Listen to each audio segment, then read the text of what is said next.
আসসালামু আলাইকুম সুপ্রিয় বন্ধুরা, আপনারা আমার ভিডিও দেখতে পাচ্ছেন। আমার ডিসপ্লেতে একটা সুন্দর ডিজাইন দেখা যাচ্ছে।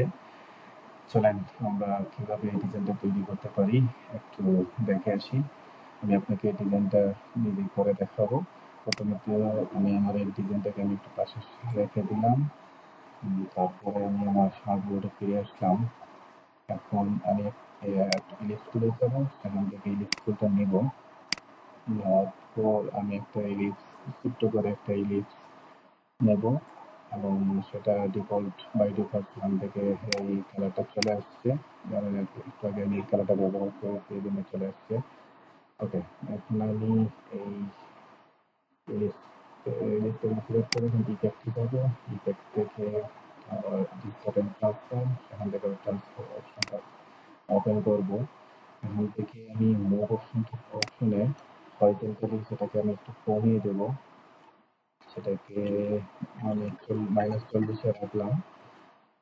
এখান থেকে ডিগ্রিটাকে আমি চেঞ্জ করবো, ডিগ্রিটা আমি 15 করে দিলাম। এখন আমি এখান থেকে কয়টা কপি হয়। আচ্ছা, আমি একটু আমার লিস্টটাকে একটু কমিয়ে নিতে হবে। আচ্ছা, আমি এখন দিয়ে দিই, তারপরে আমি দেখবো 2 3 4 5 6 7 8 9 10 11 12 13 আচ্ছা, হ্যাঁ, মোট 23টা হচ্ছে। এখান থেকে আমি ওকে করে দিলাম। ওকে দেওয়ার পর আমি এখান থেকে আমার এই একটা ইলিপসটাকে একটু ছোট করে নেবো, যেহেতু একটু বড় হয়ে গেছে, মাঝখানে স্পেসিংটা আসতেছে না। আমি কমিয়ে নিলাম। আচ্ছা, এখান থেকে আমি আবার ইফেক্টে যাবো। ইফেক্ট থেকে আবার ট্রান্সফর্ম সিলেক্ট করব। এখন এখান থেকে স্কেলটাকে কমিয়ে নিব, দুইটাকে আমি 90% করে নিব। 90%।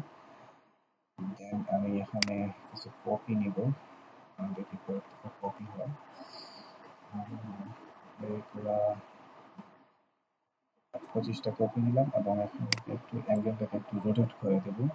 এই দেখেন অ্যাঙ্গেল চেঞ্জ করার ফলে এখানে বিভিন্ন ধরনের শেপ তৈরি হচ্ছে।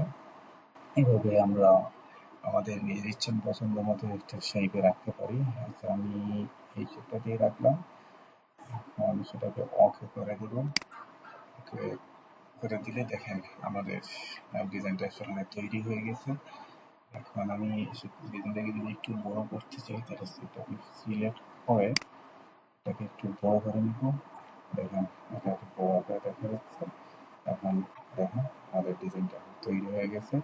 এভাবে আমরা সহজেই এই ডিজাইনটা তৈরি করতে পারি।